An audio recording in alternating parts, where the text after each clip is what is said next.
ఈ ఖమ్మం జిల్లాలో ఈ విషపు మొక్కను మళ్ళీ మొలకెత్తనీయమని ఈనాడు ఒట్టేయడానికి విచ్చేసిన మా ఖమ్మం రైతాంగానికి మనస్ఫూర్తిగా నేను కృతజ్ఞతలు తెలియజేస్తున్నా. మిత్రులారా, ఇవాళ ఈ సభ ఆశామాషలకు సంబంధించిన సభలే కాదు, భవిష్యత్ ప్రణాళికలను రచించుకొని తెలంగాణ ఏ దిశగా ఏ వైపున రాబోయే శాసనసభ ఎన్నికల్లో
నేను చెబుతున్న ఎన్నికల జోస్యం 36 నెలల ముందు ఖమ్మం గడ్డ మీద నుంచి నేను చెప్తున్నా.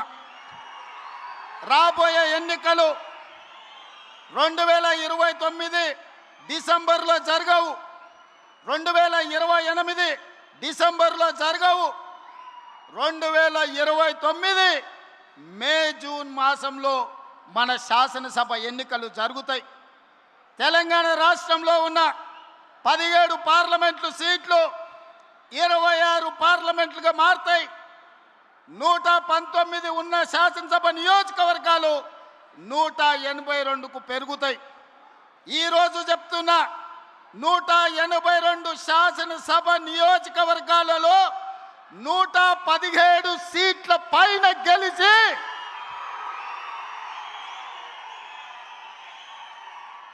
117 మీడియా మిత్రులారా రాసుకోండి. 117 అంటే 117 శాసన సభ్యులను గెలిపించుకొని రెండవసారి తెలంగాణ రాష్ట్రంలో ప్రజాపాలనను కాంగ్రెస్ ప్రభుత్వాన్ని గెలిపిస్తాం. రాముడు మీద, భద్రాచలం రాముడు మీద ఆనా. ఇది ఖమ్మం కాంగ్రెస్ కార్యకర్తల మాట. కాసుకో చంద్రశేఖర్ రావు, నువ్వు, నీ కొడుకు, నీ అల్లుడు, నీ బిడ్డ, నీ చుట్టాలు, నీ భజన పరులు,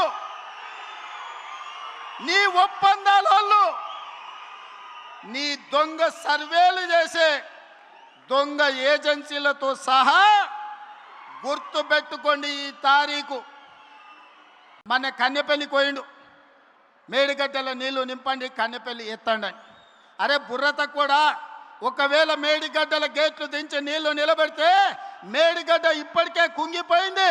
రేపు తెగిపోతే భద్రాచలం రాముడే ఉండర్రా, 44 ఊర్లు ఖమ్మం జిల్లాలో కొట్టుకుపోతే దుర్మార్గుడా.